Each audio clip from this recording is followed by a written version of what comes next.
መጀመሪያ ነገር ፋኖ ማን ነው? ፋኖ በ1928 እስከ 1933 በነበረው የአርበኝነት ተጋድሎ ጊዜ የነበረ ፋኖ አይነት ግዳጅ ነው ወይ ወስዶ እየተዋጋ ያለው? ይሄ ነው ወይ አሁን ፋኖ ምንለው? ያን ጊዜ መንግስት የለም። ንጉሱ በወቅቱ ካቅም በላይ ሆኖ ወደ እንግሊዝ ሄደዋል። አገሪቷን አደራጅቶ የሚመራ አልነበረም። በየከባቢው ታጥቀው በጎራዴም ባላቸው አቅም ሁሉ አባቶቻችን ታግለው ወራሪ ባንዳን አሸንፈው አሁን ላለነው ትውልድ ሰጥተውናል። ያን ጊዜ ንጉሱ ሲመጡ በጎጃም ሲገቡ የዛን ጊዜ አርበኞቻችን እነ በላይ ዘለቀ ተቀብለው ነው እንትን ያስገቧቸው ኋላ እንኳን የእጃቸውን ባያገኙ። ይሄኛው ግን ከሱ ጋር በምን ይገናኛል? ፋኖ እንዴት እንለዋለን? መጀመሪያ እንዴት ፋኖ እንለዋለን? አንዳንዱ እኮ ነብሰ ገዳይ ነው፣ ዘራፊ ነው። እንዴ የዚህ እኮ ነው የተወለድነው፣ እናቃቸዋለን እኮ።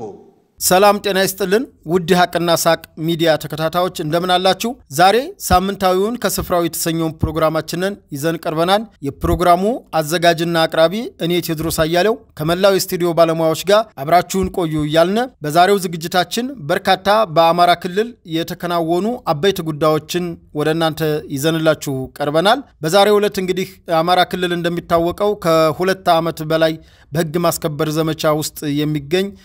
በጽንፈኞች ግጭት ምክንያት ነው የሚታወቅ ነው እና ይሄ ግጭት በዚህ ሰዓት እንግዲህ መቋጫውን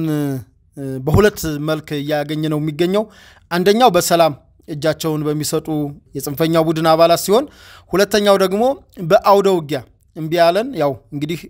ጀግና ኢትዮጵያ መከላከያ ሰራዊት በክልሉ የሚገኘው ጥምር ጦር ፍለፊት እንግዲህ እየገባ እጅ ያሰጠ ነው የሚገኘው። እንግዲህ ሁለት አይነት እጅ መስጠት አለ። አንደኛው ወዶ ገብ ሆኖ ተነጋግሮ ከመንግስት አካላት ጋር ግንባር ላይ ላለው ለጀግና ኢትዮጵያ መከላከያ ሰራዊት ወይም በአካባቢው ለሚገኝ የጥምር ጦር ወይም የመስተዳድር አካላት እጅ የሚሰጥበት ስነ ስርዓት ሲሆን ሁለተኛው ደግሞ ፍለፊት ተዋግቶ ከጥምር ጦርም ሊሆን ይችላል ከጀግና ኢትዮጵያ መከላከያ ሰራዊታችን ጋር ተዋግቶ ፍለፊት እጅ የሚሰጥበት ሁኔታ ነው ያለው። በዚህም እንግዲህ በርካታ ድሎች አሉ። እስካሁን ድረስ ባለኝ መረጃ በርካታ ወዶ ገቦች አሉ፣ በርካታ ከበባዎች አሉ በተለያየ አካባቢ። በአሁኑ ሰዓት የክልሉ መንግስት የፌደራል ያለው ጀግና ኢትዮጵያ መከላከያ ሰራዊታችን እምቢ ያለውን ያቀመሱት ይገኛል። ይሄንን ጉዳይ አስመልክቶ ከስፍራው በርካታ መረጃዎችን ይዤላችኋለሁ። በነገራችን ላይ እንግዲህ ከመስከረም ጀምሮ ነው ቦታ መተን ከስፍራው የተሰኘውን ፕሮግራማችንን ስናቀርብ የነበረው። እስካሁን ካቀረብናቸው ፕሮግራሞች አንድ እንከን ከሰው ልጅ እንከን አይጠፋም፣ ግን አንድ እንከን እስካሁን አልተገኘም። ምክንያቱም እኛ ሀቁን ነው የምንናገረው። የውሸት በሬ ወለደ የውሸት ሰበር ዜና አንናገርምና ለዚህ እንኮራለን። ምክንያቱም እኛ እዚህ የገባ ነው ኢትዮጵያ ሰላም እንድትሆን አማራ ክልል የተረጋጋ ቀጠና እንዲሆን እንደበፊቱ በቱሪዝም ሀብት በኢንቨስትመንት እንዲሁም በመላ ሀገራችን ሰላም ሰፍኖ ደግሞ ሀገራችን ወደ ከፍታ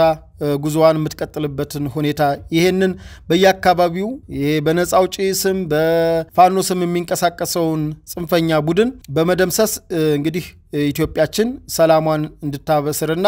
ብልጽግናዋን እንድታረጋግጥ ለማድረግ አስበን ነው እንግዲህ ገብተን እየታገልን የምንገኘው። ፍለፊት ነው እየታገልን ያለነው። አንደኛ የሚዲያ ሰራዊት አለ። ከሚዲያ ሰራዊት አኳያ በሬ ወለደ ስለሆነ አብዛኛው የጽንፈኛው ሚዲያ ይሄንን የበሬ ወለደ ተግባራቸውን እዚሁ ስፍራው ተገኝተን ሁኔታዎችን ማጋለጥ ነው። ለዚህም ጥሩ ውጤት ያገኘን ይመስለኛል። ተረፈውን ደግሞ እናንተ እንትን ትላላችሁ። እንግዲህ ሰሞኑን በአማራ ክልል በመላው አማራ ስፖርት 9ኛ ስፖርት የኦሎምፒክ ጨዋታዎች ያው በወንዶች የሰሜን ወሎ አሸናፊ ሲሆን እንግዲህ ይሄ ስፖርታዊ ውድድር በደሴ ከተማ ተደርጓል። ስለሱም የተወሰነ እንላቸዋለን። ምክንያቱም ከመጀመሪያ ጀምሮ ከግንቦት 3 ጀምሮ ስንላቸው የነበረው ስላለ መቋጫው ግንቦት 14 ነው። ምን በምን ሁኔታ ተቋጨ የሚለውን እነግራችኋለን። ሌላው በግብርና ግብአትና አማራ ክልል ያቀደው በዘንድሮ ምርት ያቀደውን እሱንም የተወሰነ መረጃ አለን እነግራችኋለን። መንገድ ስራ እንግዲህ በአማራ ክልል ትልቁ የአማራ ህዝብ ጥያቄ ተብሎ ከሚነሱት አንዱ የመንገድ ስራ ዞኑን ከዞን ማገናኘት የዞን ከተሞችን ከፌደራል መንገድ ጋር ማገናኘት የወረዳ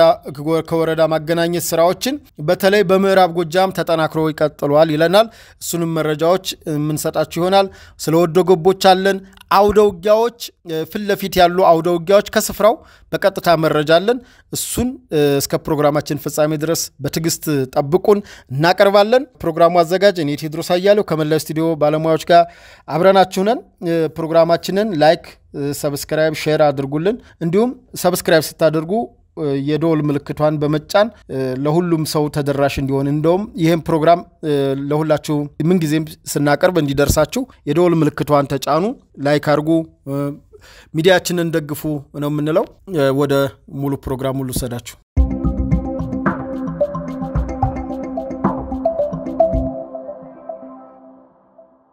ቅድመ ያደረኩት ስፖርት ነው ስፖርት ለሰላም ሰላም ለሁሉም በሚል መሪ ቃል 9ኛው የመላው አማራ ጨዋታዎች በደሴ ከተማ አዘጋጅነት በታላቅ ድምቀት ሲካሄድ መቆየቱ ይታወቃል የዝግጅት በርካታ ተሳታፊዎች ያሉበት በስፖርት ውድድሩ ብቻ 5000 በላይ ተሳታፊዎች የነበሩበት ሉካኖች አሉ ደጋፊዎች አሉ ከተለያየ አካባቢ የሄዱ ደጋፊዎችን ባስተማማኝ ሁኔታ በማስተናገድ ደሴና ኮምቦልቻ ከተማ እንግዲህ እንግዳ መቀበላቸውን ድሮም ወሎ አርሂቡ ነው ጥሩ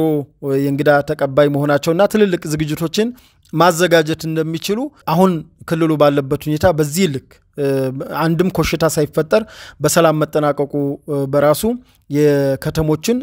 ትልቅ መስተንግዶች ማስተናገድ እንደሚችሉ አቅማቸውን ያሳዩበት ክስተት ነው እንግዲህ የ9ኛው የመላ አማራ ጨዋታዎች ከሁሉም የክልሉ ዞኖች የተሳተፉበት ሲሆን በአማራና በደመቀ መልኩ ተጠናቋል ለዝግጅቱ መጠናቀቅ ግን የከተማው ማህበረሰብ በተለይ ወጣቶች ያሳዩት ቁርጠኝነት እንግዶችን የመቀበል የማስተናገድ ምንም የእንግድነት ስሜት እንዳይሰማቸው በማድረግ የደሴና የኮምቦልቻ ከተማ ህዝብ በጣም ሊደነቅ ይገባል በርግጥ ሁሉም ቤቱ ነው ነገር ግን አንዳንዴ ስፖርታዊ ውድድሮች ሲሆኑ ከደጋፊዎች ከተለያየ ባህሪያት አንፃር ግጭት ይነሳል ምን ጊዜም ሰላማዊ ጦርነት ይባላል አንዳንዴ በስፖርት ላይ የሚነሱ አምባጓሮች ያውታቁታላችሁ እነዚህን ሁሉ ተቋቁመው በሰላም ምንም ኮሽታ ሳይፈጠር ሁሉም ከየመጣበት በሰላም ሊመለስ ችሏል ውድድሩ በጣም ያማረና የደመቀ ነበረ በመጨረሻ እንግዲህ የእግር ኳስ ነው ምን ጊዜም በኦሎምፒክም በምንም ሄዶ የሚደምቀው እግር ኳስ ነው እግር ኳሱ መጨረሻ ላይ የደረሱት የሰሜን ወሎ ዞንና የደሴ ከተማ ነበሩ አዘጋጇ ደሴ ከተማ ለዋንጫ ደርሳ ነበር ነገር ግን በሰሜን ወሎ ዞን በመለያየት ሙሉ ጨዋታው በመጠናቀቁ አንድ ለአንድ አቻ በመጠናቀቁ በመለያየት ሰሜን ወሎ 9 ደቡብ ወሎ ደሴ ከተማ 8 በሆነ ውጤት ተጠናቋል ዝግጅቱ ያማረና የደመቀ ነበር እንደው እስኪ የሜዳሊያ ሰንጠረዡን ለማሳወቅ ያክል ምክንያቱም ከግንቦት 3 ጀምሮ ያለውን በተለያዩ ፕሮግራማችን ሃይላይት እየሰጠናችሁ ስለቆየን እንደው እስኪ ሰሜን ወሎ በወንዶች ዋንጫ ወርቅ ሲያገኝ ደሴ ከተማ ብር 3ኛ ደረጃ በመያዝ ደግሞ ደቡብ ወሎ ነሐስ አግኝቷል በሴቶች እግር ኳስ ደብረ ብርሃን ከተማ ወርቅ ደሴ ከተማ ብር ባህር ዳር ከተማ ነሐስ ተሸላሚ ሆኗል በፓራ ኦሎምፒክ በዚህ ውድድር ሰሜን ሸዋ አንደኛ ባህር ዳር ብር ሁለተኛ ሰሜን ሸዋ ወርቅ ነው ያገኘው ደቡብ ወሎ ነሐስ በማግኘት አጠናቋል አጠቃላይ በሜዳሊያ ሰንጠረዡን ስንመለከት ደግሞ አንደኛ ደረጃ የሚገኘው ኮምቦልቻ ከተማ 47 ወርቅ 29 ብር 35 ነሐስ በድምሩ 111 ሜዳሊያዎችን አግኝቷል በዚህም አንደኛ ሆኗል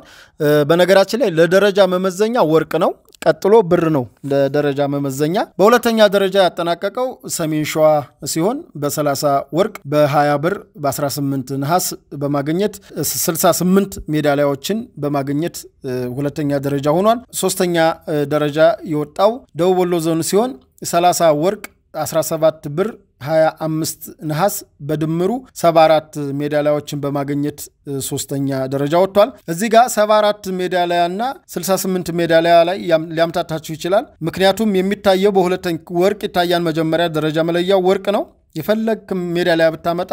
ወርቅ ነው የሚታየው ቀድሞ ከዛ ቀጥሎ ብር ነው እዚህ ላይ አሁን ሰሜን ሸዋ 20 ብር ስላመጣ ነው ሁለተኛ ያወጣው እንጂ በነሐስ ቢሆን ደቡብ ወሎ 25 ነሐስ አምጥቶ ነበር ይሄ ነው የደረጃ መለያው ወርቅ ነው ከዛ ቀጥሎ ብር ነው ከዛ ነሐስ እንግዲህ ነሐስ የመጨረሻ ነው አጠቃላይ በጸባይ ዋንጫ ያሸነፈው የባህር ዳር ከተማ ሆኗል ቀጣይ አመት ደግሞ የደብረ ማርቆስ የመላው አማራ 10ኛውን የመላው አማራ ጨዋታዎች እንድታዘጋጅ እድል ተሰጥቷታል እንግዲህ ደብረ ማርቆስ ያው ይቅናሽ ነው ምንለው ቀጣይ የምናደርገው ደግሞ የአማራ ክልል ያለውን የግብርና ግብአትና የመንገድ ስራዎችን ባጭሩ እንቃኛለን እንግዲህ በተያዘው የመኸር 2017 18 የመኸር እርሻ 5.3 ሚሊዮን ሄክታር ሰብል መሸፈን መታሰቡን የክልሉ ግብርና ቢሮ አሳውቋል የቢሮው ሰብልና ልማት ጥበቃ ዳይሬክተር ማንደፍሮ አስላከ ዶክተር ናቸው ያው ለሚዲያዎች እንዳሳወቁት ባሁኑ በዚህ በያዝነው አመት በተያዘው የምርት ዘመን 5.3 ሚሊዮን ሄክታር መሬት መሸፈን ታቅዷል እስካሁን ድረስ 3.6 ሚሊዮን ሄክታር መሬት ማረስ ተችሏል ባለፈው አመት ባለፈው የምርት ዘመን ማለት ነው 170 ሚሊዮን ኩንታል ምርት ማግኘት ተችሏል ለቀጣው አመት ግን 187 ሚሊዮን ኩንታል ማግኘት ታቅዷል ባሁኑ ሰዓት ያው እንግዲህ ከሚያዚያና ግንቦት ያው የገበሬ ልጅ ያውቀዋል በቆሎና ማሽላ የሚዘራበት ወቅት ነው እነዚህ ምርቶ እነዚህ ዘሮች እየተዘሩ ያሉበት ሁኔታ ነው ጤፍ ዳጉሳና ሌሎች ደግሞ ዘግይተው ስለሚዘሩ ሌላውም እንግዲህ የታቀደው መሬት እንግዲህ ቀሪው ማለት ነው በቀጣይ ወደ 2.3 ሚሊዮን ሄክታሩ የጤፍ መሬት ቀስ ብሎ ስለሚደርስ ማለት ነው እና የግብርና ግብአቶቹ አስፈላጊው የግብርና ግብአት ከወደብ በማጓጓዝ በኮምቦይን በጀግና ኢትዮጵያ መከላከያ ሰራዊት በአካባቢው ጥምር ጦር ግብርና ግብአቶቹ ለአርሶ አደሩ በሚገባ ተከፋፍሏል በዚህም ገበሬው ደስተኛ ሆኗል በነገራችን ላይ በአሁኑ ሰዓት በአማራ ክልል እየተካሄዱ ያሉ የትኛውም ኢኮኖሚያዊም በሉ ማህበራዊም በሉት እያንዳንዱ ፖለቲካ ነው ምክንያቱም ካስታወሳችሁ 2015 ገበሬውን ሲቀሰቅሱበት የጽንፈኛው ቡድን አንዱ መሳሪያ ያደረጉት በል ወንጭፍንና ጅራፍን ይዘህ ባህር ዳር እንገናኝ በማለት አንዳንዱም ያሾፈባቸው በመምሰል አንዳንዱም እንትን በማለት በገበሬው ላይ ያ ስራ የፖለቲካ ስራ ተሰርቶ ከእንደገና ከመንግስትም ያለው እንዝላልነት ስለነበረ ቢያንስ የገባውን ግብአት የገባውን ማዳበሪያ በራሱ ሲስተም እንደማከፋፈል በጽንፈኞች እጅ እንዲተላለፍ ተደርጎ ጽንፈኞቹ በራስ መንግስት ባቀረበው ማዳበሪያ በራሱ ማዳበሪያ ፖለቲካ ሰርተው ነው በተለይ ጎጃም ላይ አብዛኛው ሰው እንዲያምጽና በርካታ ያላስፈላጊ መስዋዕትነት እንዲከፈል የተደረገና እዚህ ጋር ግብርና ብለን ስናቀርበው ቀላል እንዳይመስላችሁ በቃ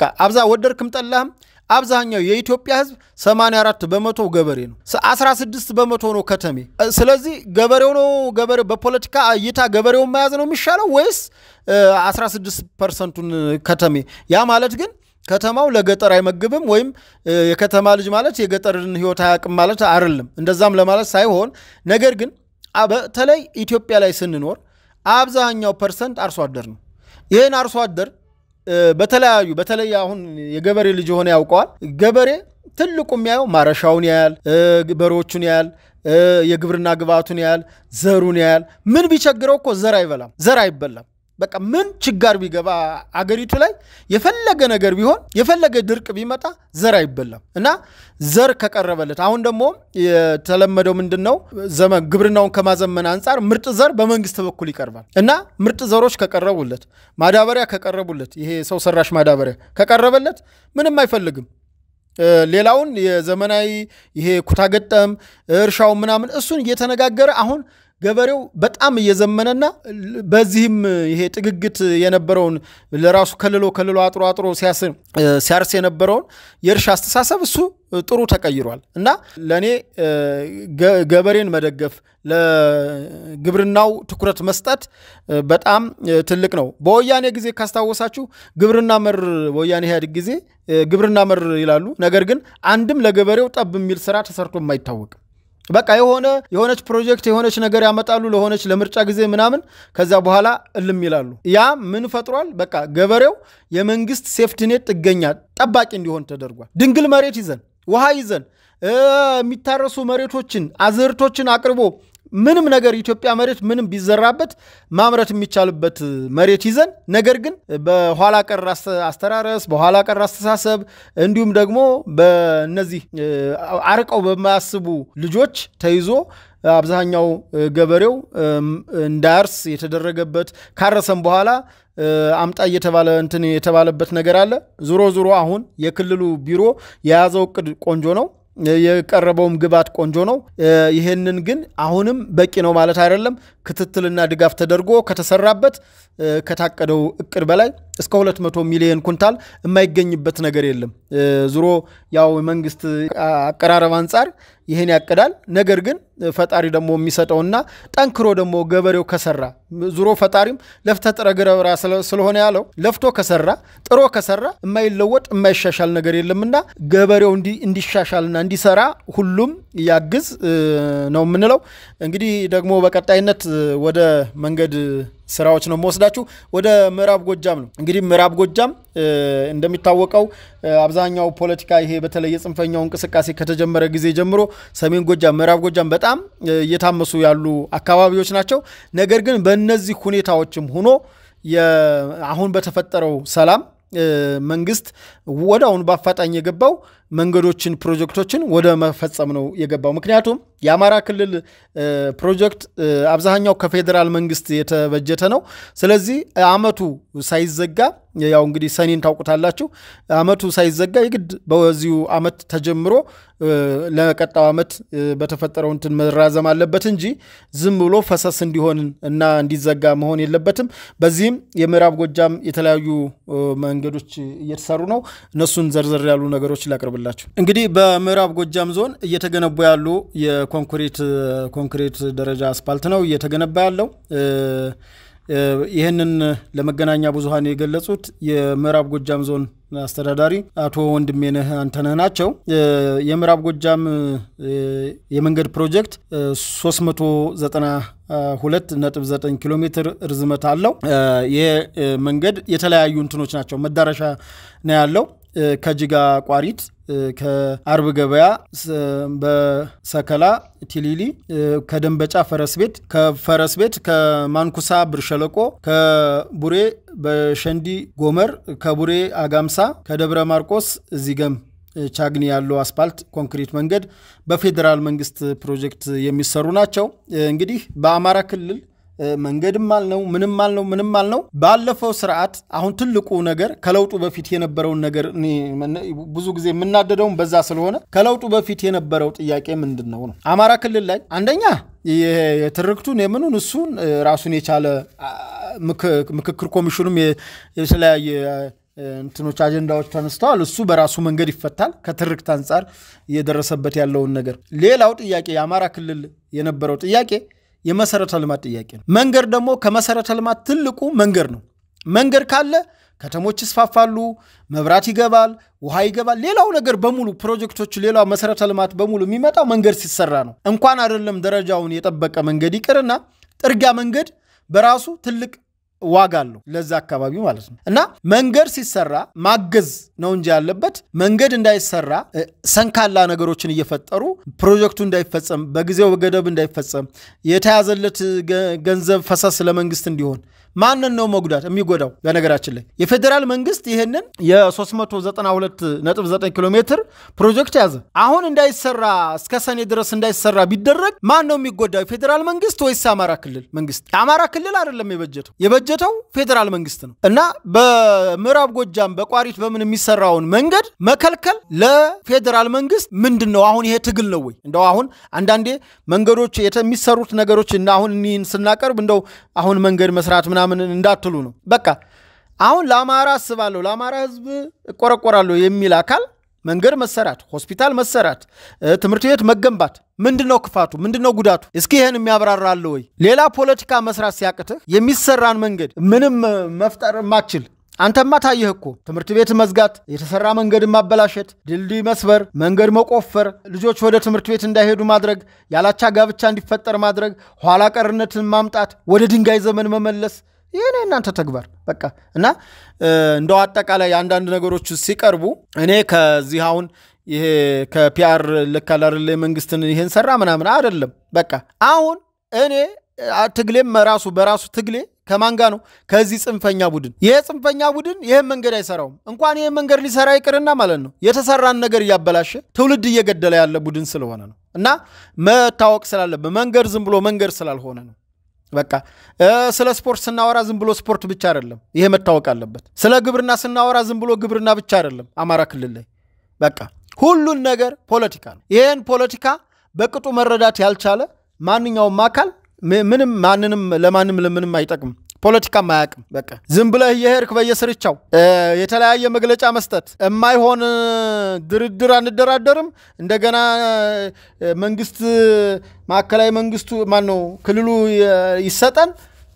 ትምርት ዘግቶ እንዳልዘጋ ትምርት አሁን መንግስት ነው እንደ የዘጋው ትምርት ቤት ራስ አይደል እንደ የዘጋው ትምርት ቤት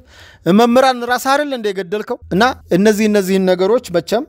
በቅጡ እንድትረዱኝ ስለምፈልግ ነው እንደው አሁን ስለ ስፖርት ስለ ግብርና ስለ መንገድ ስናቀርብ እንደው ስለ መንገድ ቀረበ ምናምን ሳይሆን የቀረበበትን መንገድ ማጤንና እነዚህን አማራ ክልል እየተካሄዱ የሚገኙት ፕሮጀክቶች ዕውቅና መስጠት ተገቢ ነው ሌላው ይሄንን ያስፈጸሙ ያሉ ባለሙያዎች ራሱ የክልል የወረዳና የዞን መስተዳደሮች በዚህ አጋጣሚ ዕውቅና ሊሰጣቸው ይገባል ሊደነቁ ይገባል ምክንያቱም እየታገሉ ያሉት በአሁኑ ሰዓት ድንቁርና ነው እና ይሄንን ድንቁርናን እያሰፈነ ያለ የደናቁርት ቡድንን መታገል በዚህ ዘመን በጣም ከባድ ነው በነገራችን ላይ እንደ በቃ ይሄ የመሐይምነት በነገራችን ላይ በመማርና ባለመማር አይደለም በማስተዋልና ባለማስተዋል ይሄን የማያስተውል ቡድን ይሄን የድንቁርና ጌቶች በቃ ድንቁርና ጌጡ የሆነ ቡድን መታገል በራሱ በአሁኑ ሰዓት ትልቅ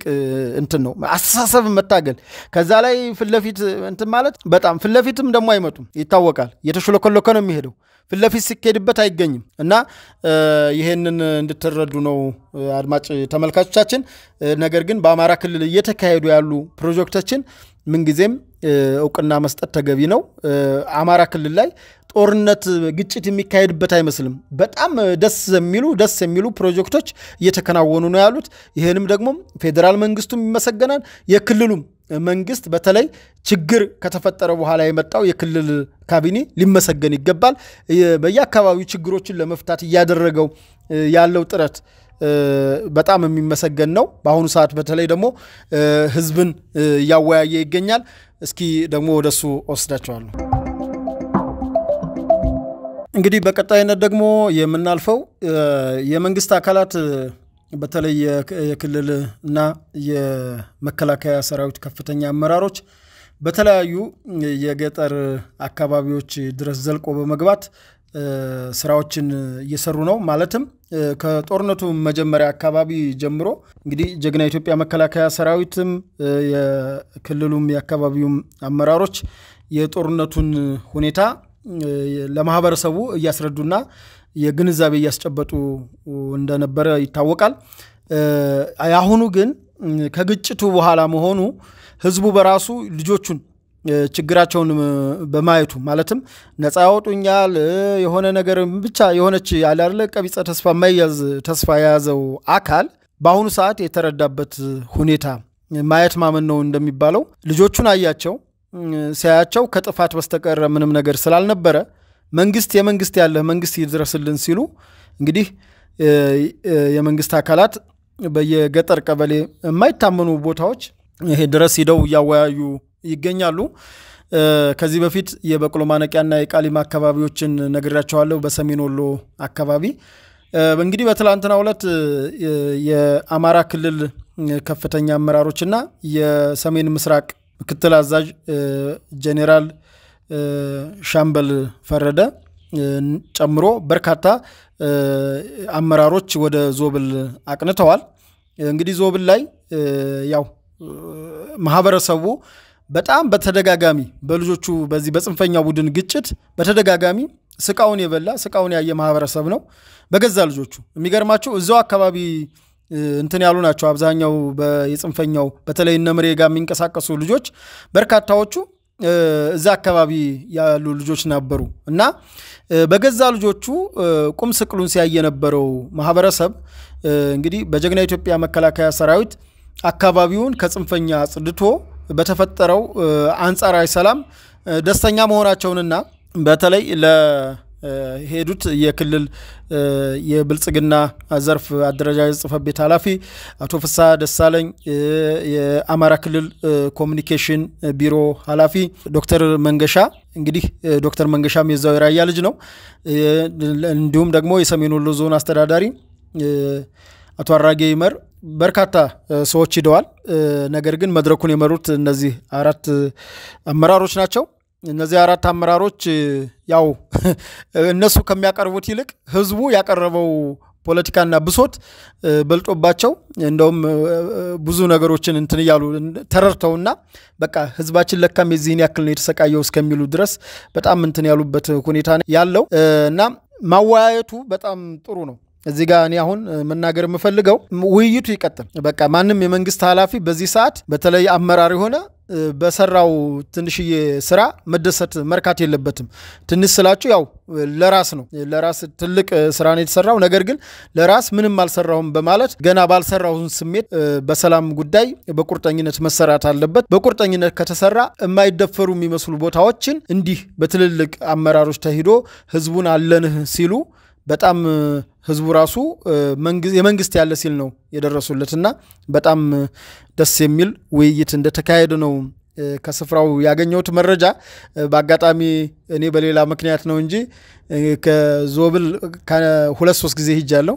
ባሁኑም መገኘት ነበረብኝ እንዳጋጣሚ እኔ ሌላ ተልኮ ስለነበረኝ ወደ ሌላ ቦታ ተንቀሳቅሼ ስለነበረ ወደ ዞብል አልሄርኩም ማለት ነው እና የዞብል ላይ የነበረው ግን የህዝቡ ምሬት የህዝቡ ቅሬታ የህዝቡ ፍላጎት ግልጽ ይወጣበት በቃ ይሄ ጸረ ሰላም ይሄ ከባህላችን ከወጋችን ከስርዓታችን ራያ የሚታወቀው በዘወልድ ነው ከራያ ዘወልድ ከሽምግልና ስርዓት ያፈነገጠ አካሄድ ነው እየተሄደ በወንዜ ይታመናል በሽምግልና ይታመናል ለሽምግላችሁ ሲባል አሸመግሉንም ሽማግሌ የማያከብሩ በቃ ይሄ ምርር አርጎት ራያ አባቶች ራያ እናቶች ያው በትልቁ በቅሬታቸውን ያቀረቡበት ሁኔታ ነው ያለው ይሄንንም የክልልም አመራሮች መከላከያ አመራሮችም አይተዋል ከአመት ከምናምን በኋላ ደግሞ ዞብል ላይ ያው ነገር ነው የተደገመውና ምንም የተለወጠ ነገር የለም ዙሮ ውሃ ቢወቅቱት እንቦጭ ስለሆነ የልጆቹ ጉዳይ በዛ ይሄዳሉ በዚህ በቃ ከማመስ ውጭ አካባቢን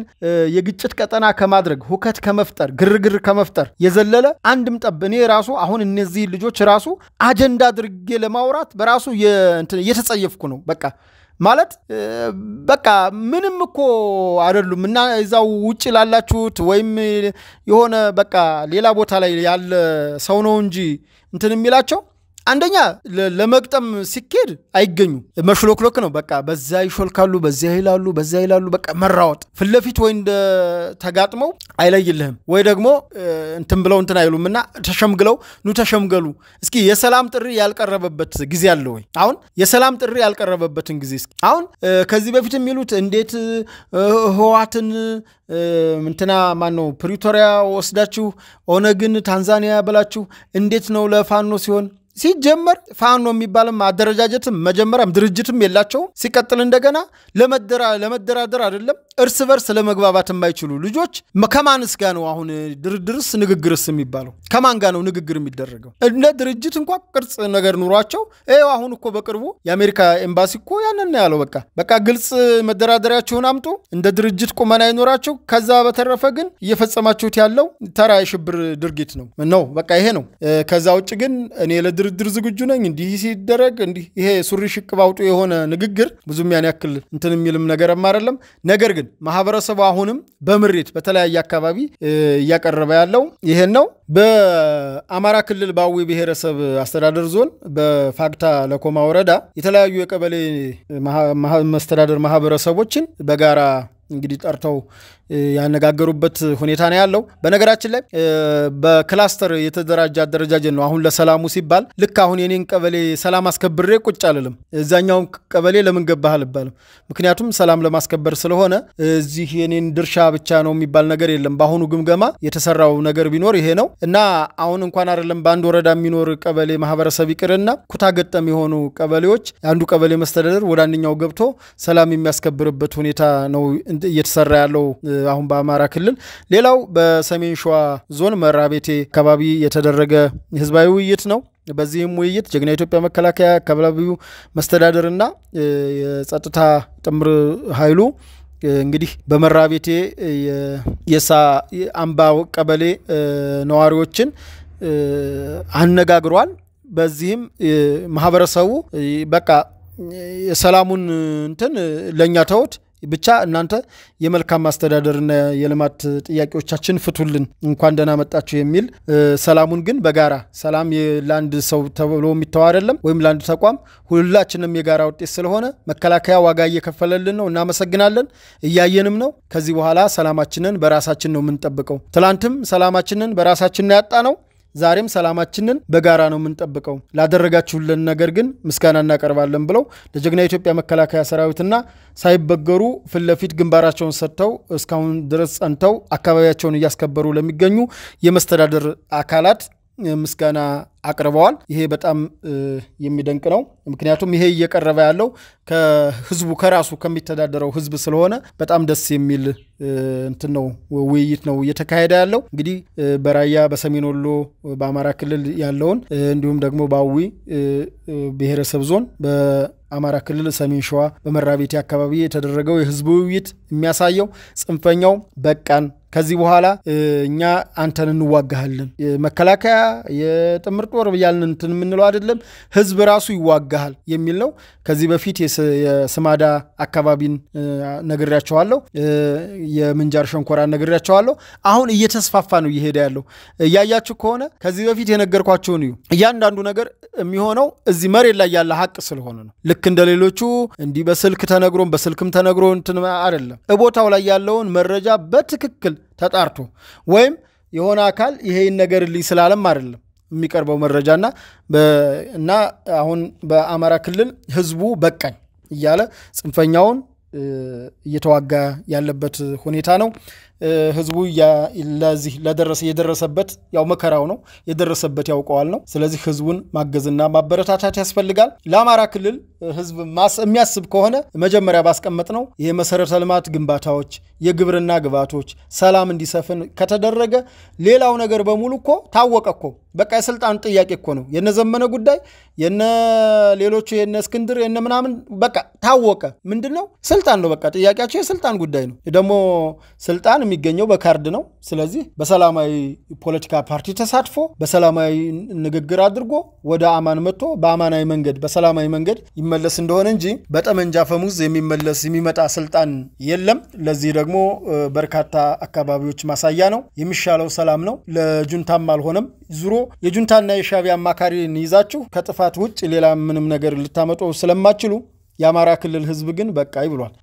ጁንታንም ቢሆን በ2010 ከዛም በፊት በነበረው ትግል ህዝባዊ ማዕበል በቃኝ ተብላ ሄደች ነች ሻቢያም ቢሆን በኢትዮጵያ ህዝብ ላይ ሲቀልድ የኖረ ድርጅት ነው ነገር ግን በለውጥ ሽፋን ያው እንትን ብሎ ነበር ያው አሁንም ዙሮ የኢትዮጵያን ብሔራዊ ጥቅም እስካላከበረ እየቀለደ ያለ ድርጅት ስለሆነ ከዚህ ድርጅት ጋር የሚደረግ ግንኙነትና ምክክር የሚያመጣው ውጤት አገር ማጥፋትና ኢትዮጵያን ማተራመስ አጀንዳ ካልሆነ በስተቀር ለኢትዮጵያ ህዝብ ታስቦ ለአማራ ታስቦ ወይ ለሆነ ማህበረሰብ ታስቦ አይደለም ከመቼ ወዲህ ነው እንደው ህዋትና ሻቢያ አንድ ላይ እንሰራለን ያሉት ይሄንን መቼም ለማወቅ እንግዲህ አዋቂ ፈላስፋ ያስብልም በቃ በራሳቸው አንደበት ሲናገሩ በቅርቡ እንኳን በሰሜኑ ጦርነት ሲናገሩ የነበረው ነገር ማስተዋል በቂ ነው እና ህዝቡ ለደረሰበት ቁርጠኝነት እናመሰግናለን ሰላሙ በዚህ መልኩ እየተረጋገጠ ይቀጥላል አመራሩ ከተነከረ ህዝቡ በቃኝ ካለ ምንም ይሄ ጽንፈኛ አንድ ሳምንት እንኳን ማደር አይችልም እና ይሄን ነው ወደ ቀጣይ ፕሮግራም ልውሰዳችሁ ቀጣይ ፕሮግራማችን እንግዲህ ከግንባር የተገኙ መረጃዎች ናቸው ከግንባር እንግዲህ ምንጃር ሸንኮራ አካባቢ ያለውን እንትን አስቀድምና የሰላምን አማራጭ በመቀበል የጽንፈኛውን ቡድን አባል በመተው እጃቸውን በአካባቢው ለሚገኘው የጸጥታ ኃይልና የመከላከያ ጀግና ኢትዮጵያ መከላከያ ሰራዊት በነገራችን ላይ በዛው በቦታው ነው የሚገኘው እጃቸውን የመስጠት ሁኔታ ነው ያለው በዚህም ኃይለ ማርያም የተባለ አጥናፉ ማዕዛ የተባለ ከዚህ በፊት መምህር የነበረ አረርቲ ከተማ ሲያስተምር የነበረ እሱም የከሰም ክፍለ ጦር ነበልባል ብርጌድ ኃላፊ የነበረ ነው እሱ የህዝብ ግንኙነት እጅ ሰጥቷል ሌላው ዘየደ ተሾመ የተባለ በምንጃር ሸንኮራ በፋርማሲ ሲሰራ የነበረ ነው በከሰም ክፍለ ጦር የነበረ በህክምና ሲሰራ የነበረ የጽንፈኛው ቡድን አባላት እዛው ምንጃር ሸንኮራ ለሚገኘው ጀግና ኢትዮጵያ መከላከያ ሰራዊት ለአካባቢው ጥምር ጦር እጃቸውን የሰጡ ሲሆን ሌላው እንግዲህ በጎንደር አካባቢ ነው ያው እንግዲህ ጎንደር አካባቢ ወደ ሰላም መጡ ማለት ትንሽ አሁን እንኳን እንትን ይያለ ነው ያው ጎንደር ትንሽ ገብቶታል ምክንያቱም ገቡ አዩት ሁኔታውን ሲያውት እንኳን ጥያቄ ሊያስመልሱ አጀንዳ የሆኑ ሲመጡ ያን ባዩ ጊዜ በቃ በራሳቸው ጊዜ እንትን ማለት ጀመሩና እንግዲህ የመንግስት ሙቶታ ሳይኖር በራሳቸው ተሰልፈው እየመጡ በደቡብ ጎንደር በተለያዩ አካባቢዎች እጅ በሰላም እጃቸውን እየሰጡ ነው የሚገኙት ይሄ በጣም የሚበረታታ ነገር ነው በነገራችን ላይ በሰላም ወዶ ገብ ሲኮንና በጦርነት ሲያዝ ያለውን ልዩነት በደንብ መታወቅ አለበት በሰላም ከገባ መሳሪያው አይወሰድበት ራሱ የሰላም አስከባሪ ሆኖ እንደውም ያንን ጸረ ሰላም ጸረ ልማት የሆነን ቡድን እንደውም በሚያውቀው መንገድ ይታገላል ማለት ነው በአጠቃላይ አሁን በዚህ ሰዓት በርካቶች በፎገራ ወረዳ ለሚገኘው ለአካባቢው ጥምር ጦር እጃቸውን እየሰጡ ነው እንዲሁም በጎጃም በሰሜን ጎጃም አቸፈራ አካባቢ ሲንቀሳቀስ የነበረ የጽንፈኛው ቡድን አባላት ያው ለሰላም እጃቸውን ሰጥተዋል ይሄም በጣም የሚበረታታ ነው ወጣቶቹ ወጣት ሳሙኤል ከፍ ያለና ወጣት ስመኘው ሲሳይ ናቸው ይሄ እነዚህ ልጆች ራሱን ለህዝብ ታገላለሁ ብሎ የራሱን ህዝብ ሰላም የሚያውክ ልማት የሚያወድም ቡድን ጋር አንቀጥልም በማለት እጃቸውን በሰላም ለሚገኘው ለጸጥታ ቡድን ሰጥተዋል ሌላው በመንዝ ሸዋ በአማራ ክልል ሰሜን ሸዋ ወረዳ ማነው ሰሜን ሸዋ ዞን በመንዝ ጌራ ምድር ወረዳ አጎራባች በሆነው አካባቢዎች ሲንቀሳቀስ የነበረው የጽንፈኛው ቡድን አባላት 3 ታጣቂዎች አንዷ ሴት ገብተዋል ከነ ትጥቃቸው ነው እነዚህ ታጣቂዎች የገቡት ያው የሰላምን አማራጭ በመምረጥ እንደገና ያው ግጭቱን በጊዜው በመራዘሙ በዛም በመሰላቸታቸው እንግዲህ እጃቸውን በሰላም በመስጠት ለአካባቢው ለሚገኘው ጥምር ጦርና ለጀግና ኢትዮጵያ መከላከያ ሰራዊታችን እስካሁን ሰዓት ድረስ በርካቶች እጅ እየሰጡ ነው ሌሎችም እየተወያዩ ነው ያው ግድ ነገሩ ሲያልቅ ነው እንጂ በርካቶች በአሁኑ ሰዓት አያዋጣም ይሄ ግጭት አካሄድ አያዋጣም የሚለውን መንገድ በውይይት ደረጃ ላይ እንዳሉ ከሁሉም አካባቢ መረጃዎች አሉ ለሀገራችን ሰላም ያውርድ እንዲሁም ለአማራ ክልል ህዝብ ፎይታ ይሆናል ተብሎ ይጠበቃል እንግዲህ ይሄ ነው እንግዲህ በመጨረሻ የግንባር መረጃዎችን አቀርብላችኋለሁ ያው እንደሚታወቀው አሁን በሁለት መልኩ ነው አማራ ክልል ላይ ሰላም ለማምጣት እየተሄደ ያለው አንደኛው ሰላም በወዶ ገብነት እጃቸውን ለሚገኘው የጥምር ጦር ለመከላከያ ለመስተዳደር አካላት እጃቸውን እየሰጡ የሚገኙ የጽንፈኛው ቡድን አባላት ሲሆኑ ይህም ምክንያታቸው የተለያየ ነው ዙሮ ዋናው መደነቅና መከበር ያለበት ወደ ሰላም ወደ ንግግር መምጣቱ በራሱ አንድ ትልቅ ድል ነውና ሁሉም ሰው በዚህ አግባብ በዚህ ልክ ቢረዳውና ልጆቹ ወደ ሰላም መንገድ የሚመጡበትን ነገር እንዲያበረታታ ኮዲው ተጠቁማለሁ ጥሩ ነው ወደ ሰላም መምጣቱ ዙሮ ከመገዳደል ምንም ትርፍ የለም እልቂት ነው መጀመሪያም ቢሆን ያው ባልተያዘ ተስፋ 4 ኪሎ ያሉ ገቡ ከዛም በኋላ መንገዱ ጠመዝማዛው ሲበዛ ችግሩ ሲበዛ እንግዲህ ግጭቱ ምንም የተለያየ ነገር እየተፈጠረ በራስ እንትን ተነሳሽነት እንዲሁም በአገር ሽማግሌ በሰላም ኮሚቴ በተለያዩ አካላት ጥያቄ በአሁኑ ሰዓት አብዛኛውን የታጣቂው ቡድን በሰላም ለመንግስት እጅ እየሰጠ ያለበት ሁኔታና እንዲሁም በቃ ራሱን ያያየበት ያለ የጥሞና ጊዜ ወሰደበት ጊዜ ነው ያለው በአሁኑ ሰዓትና ጥሩ ነው ይሄ ነገር ከዛ በተረፈ እንግዲህ ፍለፊት ደግሞ ከዚህ በፊት ነግሬያቸዋለሁ የታጣቂ ቡድን በተለያየ ዓላማ የገባ ነው አንዳንዱ በግርግሩ ምክንያት ከወህኒ ቤት የወጣ ወንጀልም ያለበት ጭምር በወንጀል የሚጠየቅ ከእንደገና ደግሞ ቢመለስም ወንጀል ሰርቶባቸው የሄዱ ሰዎች አይምሩኝም ብሎ ስለሚያስብ የመኖርም ብዙም ያን ያክል በሰላም የመኖርም ተስፋ የሌለው እንዲሁ ሸፍቶ ያውደለደለ በዚሁ በፋኖስም ያውደለደለ መቀመጥ የሚፈልግ ቡድንም ስላለ ብዙን ጊዜ ለሰላም የሚያንገራግሩት በእንዲህ አይነት ሁኔታ ይሄዱ ናቸው ከዛው የገቢ ምንጭ ያረጉታሉ በንጹሃን ሞትና ግድያ ምንም የማይመስላቸው የፈለገ ቢያልቅ የፈለገ ሰላም ቢጠፋ ክልሉ ቢተራመስ ሀገሪቱ ብትወድም ምንም የማይመስለው አካልና ቡድን አለ ይሄም ቡድን ደግሞ ራሱን የቻለ ተልእኮ አለው ሌላው የተልእኮ ተዋጊዎች ናቸው አሁን የተልእኮ ተዋጊዎቹ በራሳቸው አንዳንዴ ነጥረው የወጡበት ሁኔታ አለ በምንም ሁኔታ የሰላም ሐሳብ ሲመጣ ደስተኛ አይደሉም ምክንያቱም በራሳቸው ሐሳብ መወሰን አይችሉም በነገራችን ላይ በአሁኑ ሰዓት በሰላም ወስነው ለሰላም ብለው እጃቸውን እየሰጡ ወይም በሰላም ወዶ እየገቡ ያሉት አካሎች በራሳቸው መንገድ ነው ቢሳሳቱ እንኳን በራሳቸው መንገድ ስለገቡ ነው ነገር ግን እነዚህ አሻንጉሊት የሆኑት ሳልሳይ ባዕደኖቹ ምንድነው ተልእኮውን ከሻቢያና ከወያኔ ስለወሰዱ እንዲሁም ደግሞ ከውጭ የኢትዮጵያ ታሪካዊ ጥላቶች ጋር ስለወሰዱ ከነዛ አካላት ፊት ካላገኙ በስተቀር ምንም ይሄ ንግግር የሚባል ነገር በድርድር የሚባል ነገር እንደማይፈልጉት ከዚህም በፊት ደጋግመው አሳውቀዋል ነገር ግን የዲፕሎማሲ የፖለቲካ ብልጫ የተለያዩ ጫናዎችን ትሲሉባቸው ያው ድርድር እንፈልጋለን ምንድነው ወጣት ብለው እንዲወጣ አድርገው አይነን ነገር በቃ ምን አለ አይደለ እንዳይሆን ድርድርም ቢያላሉም እንዳይባል እንፈልጋለን ደሞ ድርድሩ እንዳይሳካ ያልሆኑ ሐሳቦችን ያመጡ እንትን የሚሉበት ሰሞኑን እንኳን ራሱ ያው የአሜሪካው ኤምባሲው እንትን አቅርቦላቸዋል የውጭ ጉዳይ ይሄንን